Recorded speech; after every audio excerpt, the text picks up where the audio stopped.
అందరికీ నమస్కారం. నేను ఆస్తి కోసమో డబ్బు కోసమో ఈ పోరాటం చేయట్లేదు. ఎందుకంటే ఇది పోరాటం కూడా కాదు, ఇది ఆత్మగౌరవానికి సంబంధించింది, నా భార్య పిల్లల సేఫ్టీకి సంబంధించింది.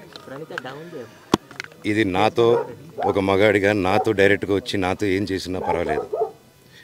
నా భార్య పేరు ఇంక్లూడ్ చేయడం, నన్ను తొక్కేదానికి, నా 7 నెలల పాపని ఇంక్లూడ్ చేయడం, నా బిడ్డల ఇంట్లో ఉండగానే అలా బిహేవ్ చేయడం కరెక్ట్ కాదు. ఈరోజు పోలీస్ దగ్గరికి నేను వెళ్ళి ప్రొటెక్షన్ అడిగాను. నేను మొన్న వచ్చి అడిగినప్పుడు మీకు అన్ని ఎవిడెన్స్లు ఇస్తాను, ఎస్ఐ గారు ఇక్కడి నుంచి వచ్చి నేను ఇస్తాను సార్ ప్రొటెక్షన్ చూపించాను, బౌన్సర్లు అందరూ అక్కడికి దాక్కున్నారని చూపించాను. అది కొంచెం చూసి ఓకే సార్ మీరు ధైర్యంగా ఉండండి మేము ఎక్కడికి వెళ్ళట్లేదని చెప్పి మాట్లాడి పారిపోయారు.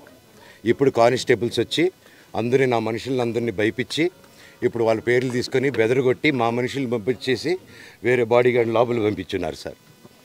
ఏం జరిగిందండి అసలు? జరగదు కాదు సార్. ఫస్ట్ డిపార్ట్మెంట్ ఎందుకు వన్ సైడ్ తీసుకుంటున్నారు? కంప్లైంట్ తీసుకున్న తర్వాత వాళ్ళకి ఏ అధికారం ఉంది? నా ప్రొటెక్ట్ చేసే మనుషులు పంపించేదానికి అధికారం ఏముంది? ప్రపంచంలో నా అందరినీ కలుస్తాను సార్, బయలుదేరుతాను. Thank you.